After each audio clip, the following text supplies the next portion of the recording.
Hello student, class 11th और class 11th purity वाला चल रहा था और स्टूडेंट मैंने आपको आयनाइजेशन एनर्जी के बारे में बता दिया था, ठीक है। और आयनाइजेशन एनर्जी के बारे में अभी पूरा नहीं बताया था। लास्ट में बताया था आयनाइजेशन एनर्जी क्या होती है, the amount of energy required to remove an electron from one mole isolated gaseous atom from its ground state. Definition बता दी थी, ये बता दिया था, ये एंडोथर्मिक रिएक्शन होती है। उसके बाद फर्स्ट सेकंड में कौन ज़्यादा होती है, ग्रुप में पीरियड में जाने पे क्या इफेक्ट पड़ता है, टोटल आयनाइजेशन एनर्जी क्या होती है, ये सारी बातें हो गई थी। अब इसके बाद पढ़ेंगे, अगली चीज़ पढ़ेंगे आयनाइजेशन एनर्जी में, calculation of oxidation number, calculation of oxidation number and group number, calculation of oxidation number and group number with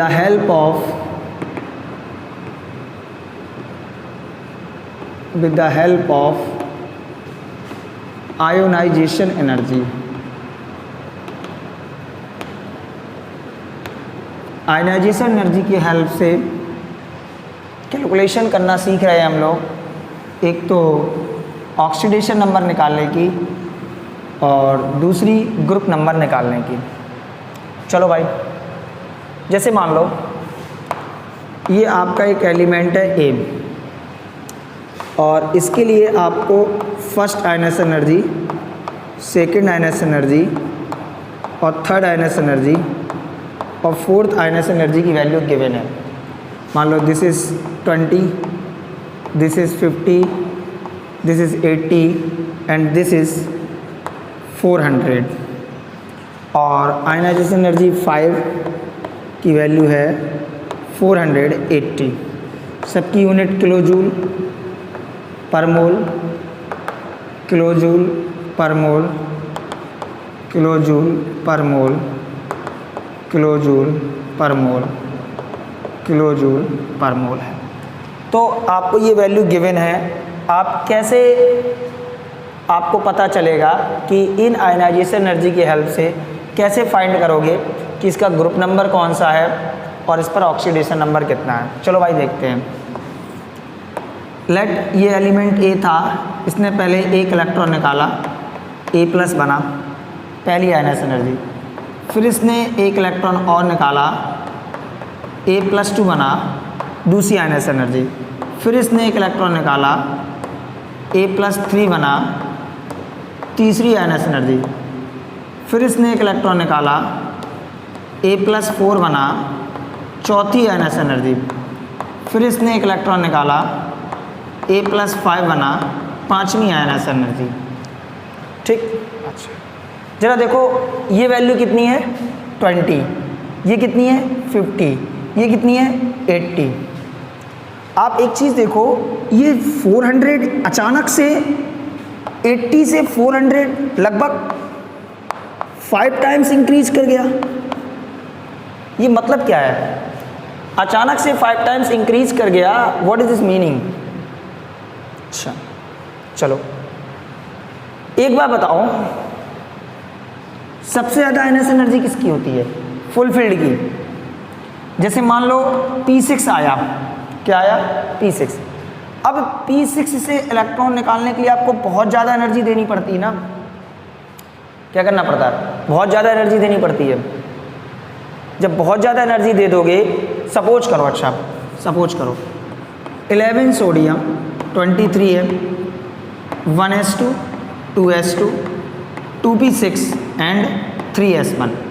पहले आज से आपने से एक इलेक्ट्रॉन निकाला, 1s2 2s2 2p6, ionization energy 40 थी। अब ये आ गया फुलफिल्ड की कंडीशन। फुलफिल्ड बोले तो जस्ट लाइक अ नोबल गैस। अब इससे इलेक्ट्रॉन निकालने के लिए आपको बहुत ज़्यादा एनर्जी देनी पड़ेगी, लगभग 200 किलो जूल, लगभग 200 किलो जूल, 5 टाइम्स या 4 टाइम्स ज़्यादा देनी पड़ती है। मतलब नॉर्मल इलेक्ट्रॉन निकालने में जो एनर्जी देनी पड़ती है उसका 4-5 टाइम्स आपको ज़्यादा एनर्जी देनी पड़ती है।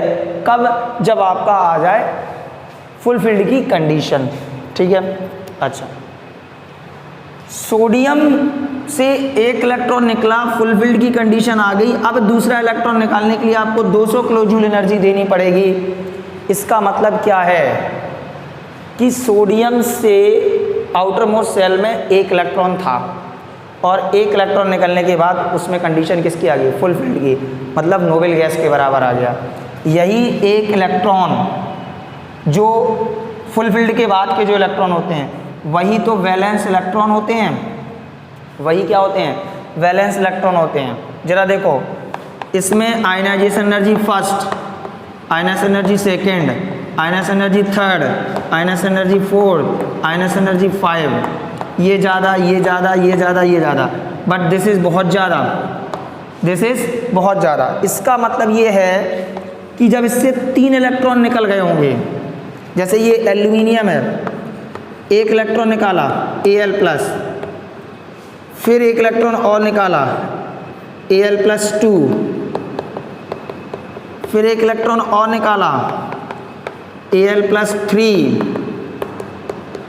एल्यूमिनियम कितना होता है? 27 होता है, 13 होता है, 13, 1s2, 2s2, 2p6, 3s2, 3p1। एक इलेक्ट्रॉन निकाला, आयनाइजेशन एनर्जी 20, दूसरा निकाला आयनाइजेशन एनर्जी 50, तीसरा निकाला आयनाइजेशन एनर्जी 80। ये 3 इलेक्ट्रॉन निकालने के बाद ये आ गई 2p6 की कंडीशन, बोले तो नोबेल गैस की कंडीशन आ गई। और जब नोबेल गैस की कंडीशन आ गई तो एनर्जी देखो अचानक से 5 टाइम्स ज़्यादा आ गई। इसका मतलब है इससे पहले कितने इलेक्ट्रॉन थे? 3 इलेक्ट्रॉन थे। यही 3 इलेक्ट्रॉन तो 30 एल्यूमिनियम के क्या हैं? बैलेंस इलेक्ट्रॉन है। कितने इलेक्ट्रॉन है? बैलेंस इलेक्ट्रॉन है। इट्स मीन इसके बैलेंस इलेक्ट्रॉन कितना हो गया? बैलेंस इलेक्ट्रॉन इसका हो गया 3, और जो बैलेंस इलेक्ट्रॉन होता है वही क्या होता है? Group number. तो ग्रुप नंबर कितना हो गया इसका? 3। ग्रुप नंबर भी कितना हो गया? 3। कितना चार्ज आया? 3 चार्ज आया। तो ऑक्सीडेशन नंबर कितना हो गया? 3। ऑक्सीडेशन नंबर कितना आ गया? 3। अब आपको एक जुगाड़ बताएं, कभी भी आपसे पूछा जाए कि इसका ग्रुप नंबर कितना होगा या इसका ऑक्सीडेशन नंबर कितना होगा, आपको आयनाइजेशन एनर्जी दी गई हो, जब आपको आयनाइजेशन एनर्जी दी गई हो और आपसे पूछा जाए इसका ग्रुप नंबर कितना होगा, इसका ऑक्सीडेशन नंबर कितना होगा, तो सुनो, जहाँ पर आयनाइजेशन एनर्जी अचानक से इंक्रीज कर जाए, अचानक से कितनी इंक्रीज कर जाए? 4 टाइम्स, 5 टाइम्स, 6 टाइम अचानक से इंक्रीज कर जाए, उससे पहले की आयनाइजेशन एनर्जी काउंट करो कितनी है। इससे पहले आयनाइजेशन एनर्जी कितनी थी? 3 आयनाइजेशन एनर्जी थी बस। उससे पहले जितनी आयनाइजेशन एनर्जी होंगी वही उसका ग्रुप नंबर होगा, वही उसके बैलेंस इलेक्ट्रॉन होंगे, वही उसका ऑक्सीडेशन नंबर होगा। पूछो क्यों? क्योंकि जब अचानक से आयनाइजेशन एनर्जी इंक्रीज करेगी, इसका मतलब है उससे पहले आपकी नोबेल गैस की कंडीशन आ गई थी। क्यों? क्योंकि आपको पता है नोबेल गैस से इलेक्ट्रॉन निकालने के लिए आपको बहुत ज़्यादा एनर्जी देनी पड़ती है। तो यहाँ पे चौथी आयनाइजेशन एनर्जी एकदम बढ़ गई, 400 हो गई। इससे पहले कितनी आयनाइजेशन एनर्जी थी? 3। यही 3 क्या है? Group number. यही 3 क्या है? Oxidation number. यही 3 क्या है? Balance electron. पहले नोट करो, एक एग्जाम्पल और बता रहे इसको, जल्दी नोट करो।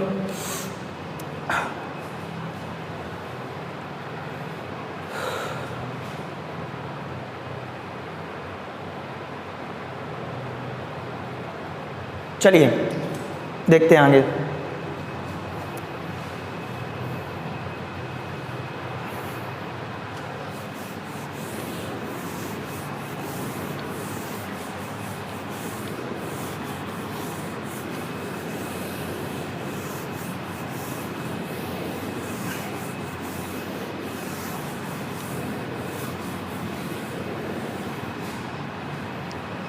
क्या है?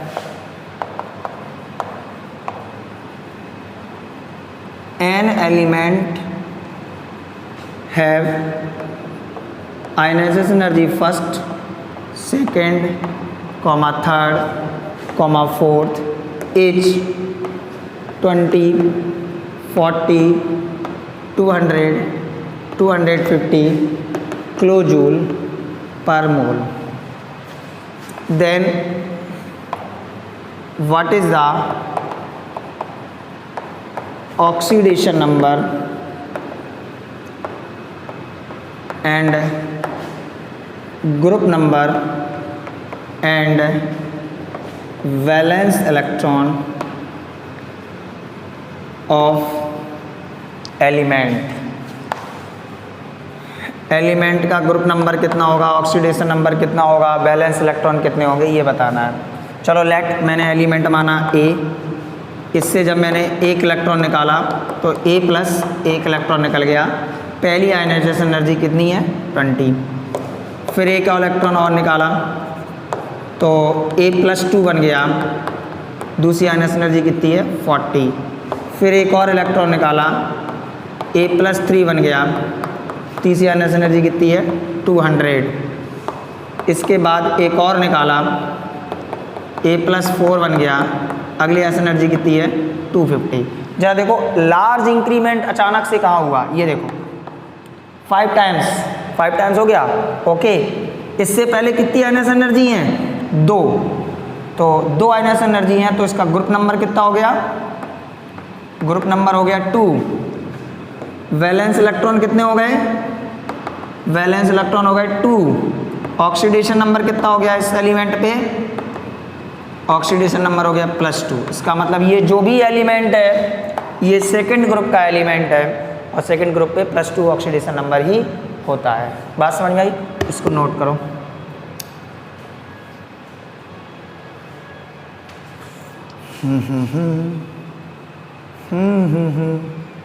नोट हो गया, चलो देखो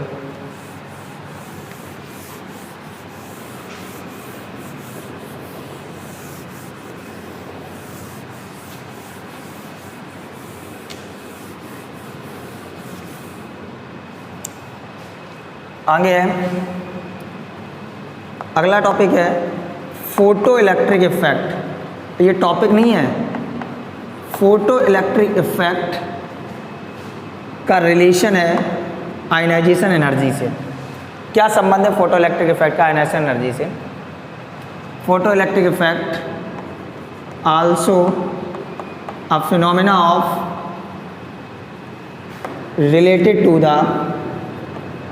related to the ionization energy. ये भी आपका एक फिनोमेना है जो आयनाइजेशन एनर्जी से रिलेटेड है। फोटो इलेक्ट्रिक इफेक्ट में होता क्या है, ये एक मेटल की प्लेट होती है, ये मेटल प्लेट है और इस मेटल प्लेट पे लाइट के फोटोन डाले जाते हैं and the energy of photon is h²। ये क्या डाले जाते हैं, फोटोन डाले जाते हैं और जैसे ही फोटोन इस पे गिरते हैं एनर्जी के अकॉर्डिंग इसकी सरफेस से इलेक्ट्रॉन इमिटेड हो जाते हैं, इलेक्ट्रॉन इमिटेड हो जाते हैं। ठीक, अच्छा, एक सफिशिएंट वो एक देखो फोटो इलेक्ट्रिक इफेक्ट एक अलग फिनोमेना पढ़ाएंगे अच्छे से एटॉमिक स्ट्रक्चर में, लेकिन अभी जितना उतना बता रहे। एक सफिशिएंट अमाउंट की एनर्जी का फोटोन, जितनी एनर्जी इस इलेक्ट्रॉन को चाहिए उतनी एनर्जी का फोटोन गिरेगा तभी इलेक्ट्रॉन आपका इमिट होगा, ऐसा बोला जाता है। हमने क्या बोला कि जब एक सफिशिएंट अमाउंट की एनर्जी का इलेक्ट्रॉन इस पे गिरेगा, सफिशिएंट अमाउंट एनर्जी का फोटोन जब इस पे गिरेगा, जितनी इलेक्ट्रॉन को एनर्जी चाहिए उतनी अमाउंट का फोटोन जब इससे गिरेगा तो इससे इलेक्ट्रॉन इमिट होगा और इमिटेड इलेक्ट्रॉन की वजह से जो इलेक्ट्रिसिटी का कंडक्शन होगा उसको बोलेंगे फोटो इलेक्ट्रिक करंट। वो एक अलग बात है। एक बार बताओ, अगर मैं यहाँ पे ऐसी मेटल लूँ जिसको छोटी ही एनर्जी, थोड़ी एनर्जी मिले और वो मेटल इलेक्ट्रॉन को इमिट कर दे, मेरे लिए वो बेस्ट होगी कि मेरे लिए वो बेस्ट होगा कि मुझे बहुत ज़्यादा एनर्जी देनी पड़े तब जाके इलेक्ट्रॉन इमिट हो? क्योंकि ज़रूरी नहीं है कि हमेशा सनलाइट दोपहर जितनी धूप परमानेंट रहती हो। सुबह बहुत कम धूप होती है, शाम को भी बहुत कम धूप होती है। धूप कम तो इंटेंसिटी फोटोन की या एनर्जी फोटोन की क्या होगी, कम होगी। अच्छा, तो बात क्या है, बात ये हम ये कहना चाहते हैं कि ऐसे कौन से सब्सटेंस लें जिससे इलेक्ट्रॉन ईजिली इमिट हो जाए। ईजिली इमिट कब होगा, जब उस इलेक्ट्रॉन की एनर्जी कम होगी। तो अगर हल्का फुल्का एनर्जी का भी फोटोन गिरा तो वो फोटोन अपनी एनर्जी इस इलेक्ट्रॉन को दे देगा और इलेक्ट्रॉन को क्या कर देगा, इमिट कर देगा। लेकिन अगर मान लो इस इलेक्ट्रॉन की एनर्जी बहुत ज़्यादा है तो मुझे हाई एनर्जी का फोटोन गिराना पड़ेगा। जब मुझे हाई एनर्जी का फोटोन गिराना पड़ेगा तब जाके इलेक्ट्रॉन एमिट होगा। और मैं क्या कह रहा हूँ, ऐसी परमानेंट कंडीशन रह ही नहीं सकती कि बराबर आपको हाई एनर्जी का फोटोन मिलता रहे। तो इस क्योंकि वो नेचर है, उससे हम पंगा नहीं ले सकते। हम पंगा किससे ले सकते? इससे ले सकते। तो मैंने सोचा कि मैं एक काम करता हूँ, एक ऐसा सब्सटेंस यूज करता हूँ जिसमें हल्की एनर्जी गिरे, इलेक्ट्रॉन पुट बाहर, हल्की एनर्जी गिरे, इलेक्ट्रॉन टक बाहर। तो देखो इलेक्ट्रॉन का निकलना क्या है, जब किसी मेटल से किसी से भी इलेक्ट्रॉन निकलता है तो वो किसका फिनोमेना होता है? आयनाइजेशन एनर्जी का। होता कि नहीं होता? तो इसका मतलब फोटो इलेक्ट्रिक इफेक्ट सीधे रिलेटेड किससे है? आयनाइजेशन एनर्जी से। आप बताओ, पीरियोडिक टेबल में लेफ्ट टू राइट जाने पे आयनाइजेशन एनर्जी बढ़ती है, अप टू डाउन आने पे घटती है। इसका मतलब यहाँ से इलेक्ट्रॉन निकालने के लिए मान लो कोई एलिमेंट एक यहाँ ए है और यहाँ पे डी है, तो बताओ किससे इलेक्ट्रॉन इजीली निकलेगा? डी से कि ए से? डेफिनेटली ए से निकलेगा, क्योंकि इसकी आयनाइजेशन एनर्जी कम है और डी की ज़्यादा है। इसका मतलब ज़्यादा एनर्जी दोगे तब इलेक्ट्रॉन निकलेगा। अच्छा, एक ए है और यहाँ पे सी है, अब ए और सी में किससे ज़्यादा निकलेगा? अब ए और सी में भी सी की और कम है, क्योंकि नीचे आने पे कम करती ना, सी की और कम है। जब सी की कम है तो इससे इलेक्ट्रॉन इजीली निकलेगा। इजीली निकलने का मतलब है क्या? थोड़ी एनर्जी थी, इलेक्ट्रॉन एमिट हो गया। फर्स्ट ग्रुप में होती हैं एल्कली मेटल, सबको पता है, और फर्स्ट ग्रुप की आयनाइजेशन एनर्जी सबसे कम होती है, ये भी पता है। Lithium, sodium, potassium, rubidium, caesium, francium छोड़ दो, रेडियो एक्टिव है, उसमें भी सबसे कम किसकी आयनाइजेशन एनर्जी होगी? सीजियम की। उससे थोड़ी ज़्यादा रुबिडियम की, उससे थोड़ी ज़्यादा पोटेशियम की। तो जो पोटेशियम, रुबिडियम, सीजियम है, इनकी आयनाइजेशन एनर्जी बहुत कम है। आयनाइजेशन एनर्जी बहुत कम होने का मतलब हल्की एनर्जी दी, इलेक्ट्रॉन बाहर। मुझे वही तो चाहिए था कि थोड़ी एनर्जी दूँ, इलेक्ट्रॉन बाहर। इसलिए potassium, rubidium and caesium are good photoelectric substance, good photoelectric substance. बात समझ में आई? ठीक है, तो कैसे रिलेटेड करती है photoelectric effect with the ionization energy, आप समझ गए? इसको नोट करो एक सेकंड में।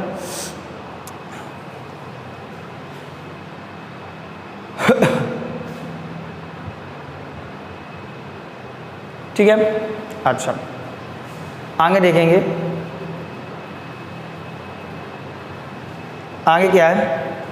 अब मैंने आयनाइजेशन एनर्जी से रिलेटेड दो चीज़ें पढ़ ली, एक फोटो इलेक्ट्रिक पढ़ लिया इफेक्ट, और एक ऑक्सीडेशन नंबर के बारे में पढ़ लिया। ठीक है, चलो देखो भाई, इसको साफ करते हैं।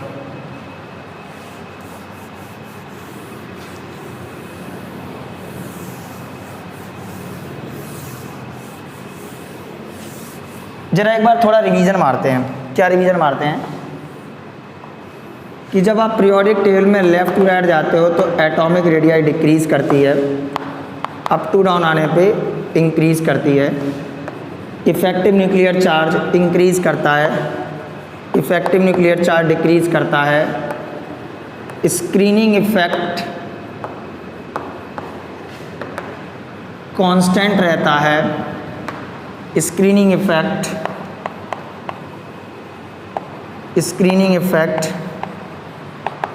इंक्रीज़ करता है। आयनाइजेशन एनर्जी इंक्रीज़ करती है, आयनाइजेशन एनर्जी डिक्रीज़ करती है। उसके साथ साथ एक आध पॉइंट और लिख लो, reducing power left to right जाने पर, कौन सी power? Reducing power left to right जाने पे क्या करती है? डिक्रीज़ करती है। और reducing power up to down आने पे इंक्रीज करती है। Metallic character left to right जाने पे डिक्रीज़ करता है, और metallic character up to down आने पे इंक्रीज़ करता है। ठीक है, रिड्यूसिंग पावर के साथ साथ एक चीज़ और देख लो, ऑक्सीडाइजिंग पावर, ये सारी चीज़ें ऑक्सीडाइजिंग पावर, रिड्यूसिंग पावर पढ़ चुके हम लोग। ऑक्सीडाइजिंग पावर इंक्रीज करती है और ऑक्सीडाइजिंग पावर डिक्रीज करती है। ऑक्सीडाइजिंग पावर क्या करती है? डिक्रीज करती है। बात समझ आई? इसको नोट करो ज़रा। ठीक है बेटा, तो आज इतने ही रखते हैं आयनेशन एनर्जी से रिलेटेड। ठीक है, अब अगले लेक्चर में देखेंगे। Okay, thank you, bye. शिटम शिट शिटम शिट।